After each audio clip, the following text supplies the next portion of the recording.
नमस्कार मित्रांनो, आपल्या ज्ञान अनुभव या यूट्यूब चॅनलवर पुन्हा एकदा आपले मनपूर्वक स्वागत आहे. काय असे आहे जे आपल्या सगळ्या दुःखाचं कारण आहे? आज ह्याच प्रश्नांचे उत्तर प्रस्तुत अध्यायात शोधण्याचा प्रयत्न आपण करणार आहोत. याकरता हा व्हिडिओ शेवटपर्यंत नक्की पहा. मागच्या भागात आपण बघितले, स्वतःला जिंकणं हाच सर्वात मोठा विजय आहे. ध्यान आणि अभ्यासाने मन आवरता येतं आणि योगाचा प्रयत्न कधीच वाया जात नाही. पण मित्रांनो, आजचा अध्याय एक नवीनच दिशा घेतो. आजपर्यंत आपण बघितलं, आपण कसं जगायचं, कर्म कसं करायचं, ध्यान कसं करायचं. पण आजचा प्रश्न आहे, परमात्मा कोण आहे, तो कसा ओळखायचा आणि आपण त्याच्यापासून का दूर आहोत. आजचा अध्याय आहे ज्ञान विज्ञान योग. आणि आज श्रीकृष्ण स्वतःबद्दल सांगणार आहेत. माझी अपरा प्रकृती काय, माझी पराप्रकृती काय, माया म्हणजे काय आणि माझ्याकडे कोण येतो कोण येत नाही. मित्रांनो, हा अध्याय परमात्म्याच्या स्वरूपाचा साक्षात्कार आहे. तर चला सुरू करूया. मित्रांनो, अध्याय 7ची सुरुवात होते श्रीकृष्णाच्या एका अत्यंत विशेष वचनाने. ते म्हणतात, मया सक्त मनाह पार्थ योगम युंजन मदाश्रयः असंशयम समग्रम माम यथा ज्ञास्यसी तच्छृणु. म्हणजे, हे पार्था, माझ्यावर आसक्त मन ठेवून माझा आश्रय घेऊन योगाभ्यास करताना तू मला संपूर्णपणे आणि निश्चंशयपणे कसा जाणशील ते ऐक. मित्रांनो, श्रीकृष्ण म्हणत आहेत, मी तुला संपूर्ण ज्ञान देणार आहे.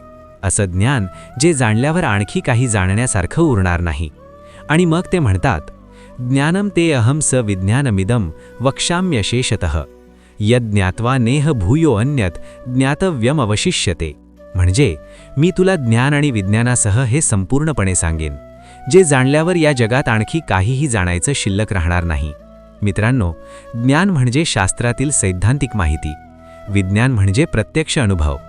फक्त पुस्तकातलं ज्ञान पुरेसं नाही, ते जगण्यात उतरवणं हे विज्ञान आहे. आणि मग श्रीकृष्ण एक आश्चर्यकारक गोष्ट सांगतात, मनुष्याणाम सहस्रेषु कश्चिद यतती सिद्ध्यये यततामपि सिद्धानाम कश्चिन माम वेत्ती तत्वतः. म्हणजे, हजारो माणसांमध्ये एखादाच सिद्धीसाठी प्रयत्न करतो आणि प्रयत्न करणाऱ्या सिद्धांमध्येही एखादाच मला तत्वतः जाणतो. मित्रांनो, हे ऐकून मन थांबतं. हजारांमध्ये एक जण परमात्म्याला शोधतो आणि त्यातही एखादाच त्याला खरोखर जाणतो. याचा अर्थ, जर तुम्ही परमात्म्याला शोधत आहात तर तुम्ही त्या हजारांपैकी विशेष एक आहात. मित्रांनो, आता श्रीकृष्ण सांगतात परमात्म्याच्या दोन प्रकृती. ते म्हणतात, भूमी रापो अनलो वायुः खम मनो बुद्धिरेवच अहंकारो इति यम्मे भिन्ना प्रकृती रष्टधा. म्हणजे, पृथ्वी, जल, अग्नी, वायू, आकाश, मन, बुद्धी आणि अहंकार अशा 8 प्रकारांनी विभागलेली ही माझी प्रकृती आहे. मित्रांनो, हे आहे अपरा प्रकृती, म्हणजे खालची भौतिक प्रकृती. पृथ्वी म्हणजे घन पदार्थ, जल म्हणजे द्रव, अग्नी म्हणजे ऊर्जा, वायू म्हणजे वायू, आकाश म्हणजे अवकाश, मन म्हणजे विचार, बुद्धी म्हणजे निर्णय, अहंकार म्हणजे मीची भावना. हे सगळं परमात्म्याचंच रूप आहे. पण मग श्रीकृष्ण सांगतात, यापेक्षाही वेगळी एक प्रकृती आहे. अपरे यमितस्त्वन्याम प्रकृतीम मे विद्धी मे पराम जीवभूताम महाबाहो येयेदम धार्यते जगत. म्हणजे, हे महाबाहो, ही अपरा प्रकृती आहे, पण याहून वेगळी माझी पराप्रकृती जाण, जी जीवरूप आहे आणि ज्याने हे जग धारण केलं आहे. मित्रांनो, पराप्रकृती म्हणजे जीवात्मा, म्हणजे तुमच्यात जी चेतना आहे, जी जाणीव आहे, ती परमात्म्याची पराप्रकृती आहे. थोडक्यात, शरीर, मन, बुद्धी हे अपरा, आत्मा हा परा. शरीर परमात्म्याचा आहे, आत्माही परमात्म्याचाच आहे, सगळं परमात्माच आहे. मित्रांनो, आता श्रीकृष्ण एक अत्यंत भव्य सत्य सांगतात, एतद योनिनी भूतानी सर्वाणी त्युपधारय अहम कृत्स्नस्य जगतः प्रभवः प्रलयः तथाच. म्हणजे, सर्व प्राणी या 2 प्रकृतींपासून जन्मतात, हे जाण. मीच संपूर्ण जगाचा उत्पत्तीचा आणि प्रलयाचाही आधार आहे. मित्रांनो, परमात्मा सर्व काही आहे. जन्म त्याच्यातून, मृत्यू त्याच्यात, सुरुवात त्याच्यात, शेवट त्याचाच, सृष्टी त्याची, प्रलयही त्याचाच. आणि मग श्रीकृष्ण सांगतात, त्यांच्यापेक्षा वेगळं काहीच नाही. मत्तः परतरम नान्यत किंचिद अस्ति धनंजय मयी सर्वमिदं प्रोतम सूत्रे मणिगणाजीव. मित्रांनो, हा श्लोक लक्षात ठेवा. याचा अर्थ, हे धनंजय, माझ्यापेक्षा वेगळं काहीही नाही. जसे मण्यांच्या माळेत दोरा ओवलेला असतो, तसं माझ्यात हे सगळं ओवलेलं आहे. मण्यांची माळ किती सुंदर उदाहरण आहे हे. माळेत अनेक मणी असतात, वेगवेगळे रंग, वेगवेगळे आकार, पण सगळे एकाच दोऱ्यात ओवलेले. तसंच जगात अनेक प्राणी, अनेक वस्तू वेगवेगळे दिसतात, पण सगळे एकाच परमात्म्यात ओवलेले. आणि मग श्रीकृष्ण सांगतात ते कुठे कुठे आहेत. रसो अहम अप्सु कौंतेय प्रभास्मी शशी सूर्ययोः प्रणवो सर्व वेदेषु शब्द खे पौरुषम नृषु. म्हणजे हे कौंतेय, मी पाण्यातला रस आहे, चंद्र सूर्यातला प्रकाश आहे, सर्व वेदांमध्ये ओंकार आहे, आकाशातला शब्द आणि माणसांमधलं पौरुष आहे. मित्रांनो, परमात्मा सर्वत्र आहे. पाण्यात तहान भागवण्याची शक्ती तो, सूर्यात प्रकाश देण्याची शक्ती तो, माणसात कर्तृत्व तो. जिथे शक्ती आहे तिथे परमात्मा आहे. मित्रांनो, आता येतो अध्यायाचा सर्वात महत्त्वाचा भाग, माया. श्रीकृष्ण म्हणतात, त्रिभीर गुणमयैर भावैर एभिः सर्वमिदं जगत मोहितम नाभिजानाति मामेभ्यः परम अव्ययम. म्हणजे 3 गुणांच्या सत्व रज तम भावांनी हे संपूर्ण जग मोहित झालं आहे, त्यामुळे ते मला या सर्वांपलीकडे असलेल्या अव्यय परमात्म्याला जाणत नाही. मित्रांनो, माया म्हणजे काय? माया म्हणजे परमात्म्यावर पडलेला पडदा. जसा आरशावर धूळ बसते तेव्हा त्यात प्रतिबिंब दिसत नाही, तसंच मनावर माया बसते तेव्हा परमात्मा दिसत नाही. आणि ही माया कशाने बनलेली आहे? 3 गुणांनी, सत्वगुण शांती, ज्ञान, पवित्रता, रजोगुण क्रिया, इच्छा, चंचलता, तमोगुण आळस, अज्ञान, निद्रा. या 3 गुणांच्या मायेत आपण अडकलेलो आहोत. आणि मग श्रीकृष्ण सांगतात, दैवी हेषा गुणमयी मम माया दुरत्यया मामेव ये प्रपद्यन्ते मायामेताम तरन्ति ते. मित्रांनो, हे वाक्य खूप महत्त्वाचं आहे. याचा अर्थ, ही माझी दैवी गुणमयी माया ओलांडणं अत्यंत कठीण आहे, पण जे माझ्यात शरण येतात ते या मायेला तरून जातात. माया ओलांडणं एकट्याने शक्य नाही. जसं समुद्र एकट्याने पोहून पार करणं कठीण, पण नाव असेल तर सोपं. परमात्म्याची भक्ती ही नाव आहे. मायेचा समुद्र तिनेच पार होतो. मित्रांनो, माया समजून घेणं खूप महत्त्वाचं आहे, कारण ती आपल्या सगळ्या दुःखाचं कारण आहे. आपण पैशाच्या मागे धावतो कारण माया सांगते पैसा असेल तर सुख आहे. आपण प्रसिद्धीच्या मागे धावतो कारण माया सांगते लोक ओळखतील तर आनंद आहे. आपण शरीराची काळजी करतो कारण माया सांगते शरीर टिकलं तर सगळं आहे. पण हे सगळं खरं नाही, हेच माया आहे. मित्रांनो, आता श्रीकृष्ण सांगतात, कोण माझ्याकडे येत नाही. न माम दुष्कृतिनो मूढाः प्रपद्यन्ते नराधमाः मायया पहृत ज्ञाना आसुरम भावमाश्रिताः. म्हणजे दुष्कर्मी, मूर्ख, नराधम, ज्यांचं ज्ञान मायेने हरवलं आहे, आसुरी स्वभाव असलेले, हे माझ्याकडे येत नाहीत. मित्रांनो, 4 प्रकारचे लोक परमात्म्याकडे येत नाहीत. पहिले, दुष्कर्मी, जे सतत वाईट कर्मे करतात, त्यांना परमात्म्याची आठवण कुठे येणार? दुसरे, मूढ, जे विचारच करत नाहीत.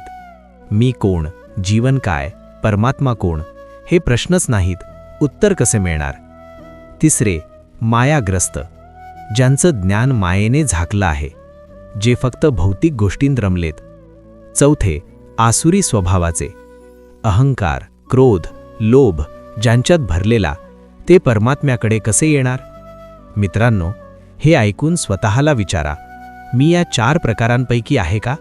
जर हो तर बदला, जर नाही तर पुढे जा. मित्रांनो, आता श्रीकृष्ण सांगतात 4 प्रकारचे भक्त जे माझ्याकडे येतात. चतुर्विधा भजन्ते माम जनाः सुकृतिनोऽर्जुना आर्तो जिज्ञासुरर्थार्थी ज्ञानी च भरतर्षभ. म्हणजे हे भरतर्षभ, 4 प्रकारचे सुकृती लोक माझी उपासना करतात. आर्त, जिज्ञासू, अर्थार्थी आणि ज्ञानी. मित्रांनो, 4 प्रकारचे भक्त. पहिले आर्त, म्हणजे दुःखात, संकटात परमात्म्याला हाक मारणारे. हे आपण सगळेच करतो.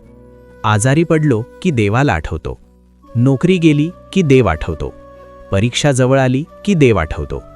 हे बरोबर नाही, पण चुकीचंही नाही. निदान संकटात तरी देव आठवतो. दुसरे, जिज्ञासू, म्हणजे जे परमात्म्याबद्दल जाणून घ्यायला उत्सुक आहेत. परमात्मा कोण, जीवन का, मृत्यूनंतर काय, हे प्रश्न विचारणारे, हे जिज्ञासू. तुम्ही हा व्हिडिओ पाहत आहात, तुम्ही जिज्ञासू आहात. तिसरे, अर्थार्थी, म्हणजे स्वतःच्या फायद्यासाठी परमात्म्याला भजणारे. हे देवा, माझा व्यवसाय वाढव. हे देवा, माझ्या मुलाला चांगले मार्क्स दे.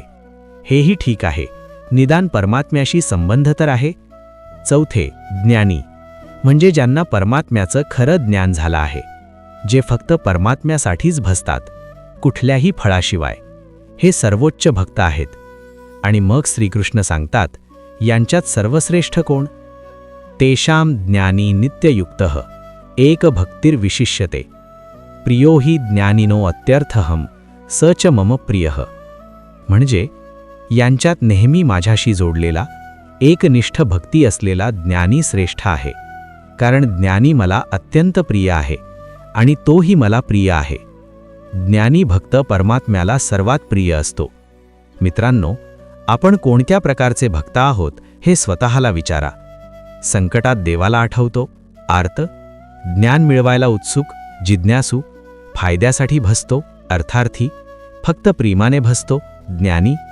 आज जिथे आहात ठीक आहे, पण ज्ञानी भक्ताकडे जाण्याचा प्रयत्न करा. मित्रांनो, आता श्रीकृष्ण एक महत्त्वाचा प्रश्न सोडवतात. लोक वेगवेगळ्या देवांची उपासना करतात. कोणी गणपतीला भजतो, कोणी लक्ष्मीला, कोणी शिवाला. हे सगळे वेगळे आहेत का? श्रीकृष्ण सांगतात, यो यो याम याम तनुम भक्तः श्रद्धया अर्चितुमिच्छति तस्य तस्या चलाम श्रद्धाम तामेव विदधाम्यहम. म्हणजे जो भक्त जिच्या जिच्या रूपाची श्रद्धेने पूजा करू इच्छितो, त्या त्या रूपावर मीच त्याची श्रद्धा अचल करतो.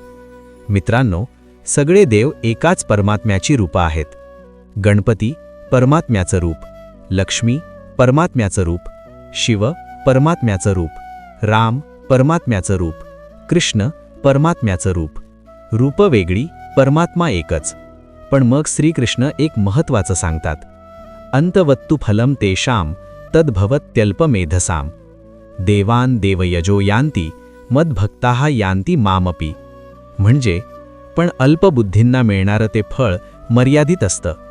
देवांना भजणारे देवांकडे जातात, माझे भक्त माझ्याकडेच येतात. मित्रांनो, देवांची उपासना वाईट नाही, पण ती मर्यादित फळ देते. जेव्हा परमात्म्याशी, श्रीकृष्णाशी थेट जोडणं होतं, तेव्हा मोक्ष मिळतो. मित्रांनो, अध्यायाच्या शेवटी श्रीकृष्ण सांगतात, परमात्मा का कळत नाही? अव्यक्तम व्यक्तिमापन्नम मन्यन्ते माम बुद्धयः परम भावम न जानन्तो ममाव्ययमनुत्तमम. म्हणजे अल्पबुद्धी लोक मला, जो अव्यक्त आहे, त्याला व्यक्त झालेला समजतात. माझ्या अव्यय अनुत्तम परम स्वभावाला ते जाणत नाहीत. मित्रांनो, लोक श्रीकृष्णाला फक्त एक ऐतिहासिक व्यक्ती समजतात, पण तो त्या पलीकडे आहे. तो संपूर्ण ब्रह्मांडाचा आत्मा आहे. आणि शेवटी श्रीकृष्ण सांगतात, वेदाहम समतीतानि वर्तमानानि चार्जुन भविष्याणि च भूतानि माम तु वेदन कश्चन. म्हणजे हे अर्जुना, मला भूतकाळातले, वर्तमान काळातले आणि भविष्यकाळातले सर्व प्राणी माहीत आहेत, पण मला कोणीही पूर्णपणे जाणत नाही. मित्रांनो, परमात्मा अनंत आहे. त्याला पूर्णपणे जाणणं कधीच शक्य नाही, पण त्याच्याकडे जात राहणं, त्याच्या जवळ जात राहणं, हाच आपला प्रवास आहे. तर मित्रांनो, आजच्या अध्याय 7 मधून आपण बघितले, पहिली शिकवण, परमात्मा सर्वत्र आहे. पाण्यात, सूर्यात, माणसात, प्रत्येक गोष्टीत. फरक फक्त दिसण्यात आहे, आत एकच आहे. दुसरी शिकवण, माया आपल्याला परमात्म्यापासून दूर करते. भक्तीने माया तरता येते. परमात्म्याला शरण जाणं हाच एकमेव उपाय आहे. तिसरी शिकवण, 4 प्रकारचे भक्त असतात: आर्त, जिज्ञासू, अर्थार्थी आणि ज्ञानी. ज्ञानी भक्त सर्वश्रेष्ठ, तोच परमात्म्याला सर्वात प्रिय आहे. चौथी शिकवण, सगळे देव एकाच परमात्म्याची रूपं आहेत. भेद आपल्या मनात आहे, सत्यात नाही. पुढच्या भागात आपण पाहणार आहोत अध्याय 8, अक्षर ब्रह्मयोग. मृत्यूच्या वेळी काय होतं, पुनर्जन्म कसा होतो आणि मृत्यूच्या वेळी परमात्म्याचं स्मरण कसं करायचं, हे सगळं पुढच्या भागात. जर हा व्हिडिओ तुम्हाला आवडला असेल तर लाईक करा, शेअर करा आणि ज्ञान अनुभव या यूट्यूब चॅनलला सबस्क्राईब करायला विसरू नका. तुमच्या मनात काही प्रश्न असतील तर कॉमेंटमध्ये नक्की लिहा. मी प्रत्येक कॉमेंटला उत्तर देण्याचा प्रामाणिक प्रांजल प्रयत्न करेन. भेटूया पुन्हा पुढच्या भागात. इति श्रीमद् भगवद्गीता अध्याय 7 ज्ञान विज्ञान योग संपूर्ण.